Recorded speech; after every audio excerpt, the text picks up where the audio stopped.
আসসালামু আলাইকুম। ক্যাপকাটে বাংলা ফন্ট লিখতে গেলে বা বাংলা কিছু লিখতে গেলে এভাবে ভেঙ্গে ভেঙ্গে আসে। তো এই লেখাটা আপনারা কিভাবে একদম সুন্দরভাবে লিখবেন যেন ভেঙ্গে ভেঙ্গে না আসে। তো সেটাই এই ভিডিওতে আপনাদেরকে দেখাবো। আমি অনেক ভিডিওতে দেখেছি সেই ভিডিওতে যে পদ্ধতি দেখাচ্ছে সেই পদ্ধতি অবলম্বন করার পরেও অনেকের দেখছি যে ভেঙ্গে ভেঙ্গে আসে। তো এই ভিডিওতে এমন একটি পদ্ধতি দেখিয়ে দিব যে পদ্ধতি ফলো করলে আপনি আপনার ক্যাপকাট অ্যাপে বাংলা ফন্ট একদম সুন্দরভাবে লিখতে পারবেন। যেরকম লিখবেন সেরকমই আসবে। তো ক্যাপকাট অ্যাপে বাংলা ফন্ট লেখার জন্য আপনি চলে যাবেন প্রথম পিক্সেল ল্যাব অ্যাপে। এই পিক্সেল ল্যাব অ্যাপটি আপনার প্লে স্টোরে পেয়ে যাবেন, প্লে স্টোর থেকে ইনস্টল করে নেবেন। তো প্লে স্টোর থেকে পিক্সেল ল্যাবটি ইনস্টল করার পরে পিক্সেল ল্যাবটি ওপেন করবেন। ওপেন করার পরে যে দেখতে পাচ্ছেন নিউ টেক্সট, এই লেখার উপর দুইটা ডাবল ট্যাপ করবেন, তারপরে ডিলিট আইকনে ক্লিক করে এখন আপনি যে টেক্সটটি লিখতে চাচ্ছেন ক্যাপকাট অ্যাপে সেই টেক্সটটি এখানে লিখে নেবেন। আমি সাপোজ আপনাদেরকে দেখানোর জন্য এখানে লিখছি আমার সোনার বাংলা। তো এই লেখাটা লিখেই ওকে অপশনে ক্লিক করে দিবেন। তো ওকে অপশনে ক্লিক করে দেওয়ার পরে যে দেখতে পাচ্ছেন ফন্ট এখানে চলে আসছে। তো ফন্টের আপনি কালার যদি চেঞ্জ করতে চান সেক্ষেত্রে আপনাকে যে দেখতে পাচ্ছেন এই অপশনে একটি ক্লিক করে তারপর ডান পাশে এসে এখান থেকে কালার আপনি চেঞ্জ করে নিতে পারবেন। তো কালার চেঞ্জ করে টিকমার্ক করে দিবেন, তারপর ডান পাশে আবার যাবেন। ডান পাশে যাবার পরে যে দেখতে পাচ্ছেন ফন্ট, আপনি যে ফন্ট লিখতে চাচ্ছেন, যে ফন্ট আপনি ওখানে ব্যবহার করতে চাচ্ছেন ক্যাপকাট অ্যাপে, এই ফন্ট দেখতে পাচ্ছেন মাই ফন্ট, এখান থেকে মাই ফন্ট থেকে আপনি যে কোনো একটা ফন্ট সিলেক্ট করে নেবেন, তারপর ওকে অপশনে ক্লিক করবেন।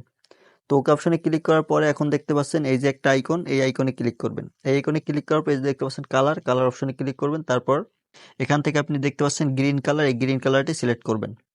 গ্রিন কালারটি সিলেক্ট করার পর এই যে দেখতে পাচ্ছেন টিক মার্ক, এখানে ক্লিক করে দিবেন। তারপর এই যে দেখতে পাচ্ছেন উপরে থ্রি ডট, এখানে ক্লিক করবেন। এখানে ক্লিক করার পর দেখতে পাচ্ছেন এক্সপোর্ট ইমেজ, এই এক্সপোর্ট ইমেজ একটি ক্লিক করে দিবেন। এক্সপোর্ট ইমেজ, তারপরে ডিফল্ট এখানে ক্লিক করে ভেরি হাই, তারপর সেভ টু গ্যালারি। তো লেখাটা এক্সপোর্ট করার পরে আপনি চলে যাবেন নিউ প্রজেক্ট, মানে আপনি ক্যাপকাট অ্যাপের ভিতরে যাবেন, তারপরে যে দেখতে পাচ্ছেন নিউ প্রজেক্ট, এখানে ক্লিক করবেন। নিউ প্রজেক্টে ক্লিক করার পর আপনি যে ভিডিওতে আপনার টেক্সট অ্যাড করতে চাচ্ছেন সেই ভিডিওটা সিলেক্ট করবেন। তারপর এই অ্যাড অপশনে নিচে দেখতে পাচ্ছেন অ্যাড, এই অ্যাড অপশনে ক্লিক করে দিবেন।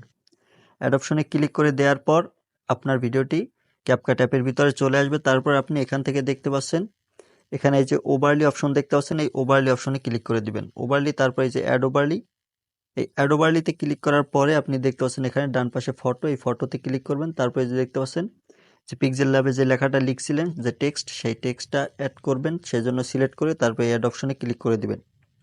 অ্যাড অপশনে ক্লিক করে দেওয়ার পর আপনি দেখতে পাচ্ছেন এখানে সেই লেখাটা কিন্তু চলে আসছে। তারপর ডান পাশে যাবেন, ডান পাশে যাবার পর এই যে দেখতে পাচ্ছেন রিমুভ বিজি, এখানে ক্লিক করবেন। এখানে ক্লিক করার পর ক্রোমা কি, ডান পাশে ক্রোমা কি অপশনে ক্লিক করবেন। তারপর এই যে দেখতে পাচ্ছেন গোল, এই যে এই লেখাটা মানে গোল, এই যে দাগটা দেখতে পাচ্ছেন এই গোল, এখানে এটা আপনি সামনের দিকে নিয়ে যাবেন, উপরে উঠাবেন। তারপর এই যে দেখতে পাচ্ছেন ইন্টেন্সিটি, এটা ক্লিক করে এটা আপনি 100 করে দিবেন।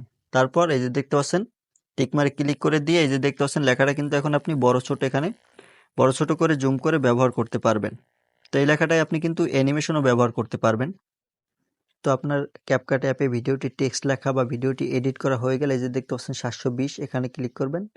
এখানে ক্লিক করে আপনি দেখতে পাচ্ছেন এখানে 1080p করে দিবেন। তারপর এখানে ফ্রেম রেট 30 রাখবেন। আর এখানে দেখতে পাচ্ছেন এমবিপিএস, এটা আপনি হাই করে দিবেন। এটা হাই করে দেওয়ার পর এই যে দেখতে পাচ্ছেন এখানে তীরের মতো একটা আইকন, এখানে ক্লিক করবেন, তাহলে আপনার ভিডিওটি এক্সপোর্ট হয়ে গ্যালারিতে সেভ হয়ে যাবে। তো এভাবে আপনারা খুব সহজেই ক্যাপকাট অ্যাপে বাংলা লেখা অ্যাড করতে পারবেন। আমার কাছে মনে হয়েছে এইটাই সহজ পদ্ধতি ক্যাপকাট অ্যাপে বাংলা ফন্ট অ্যাড করার জন্য।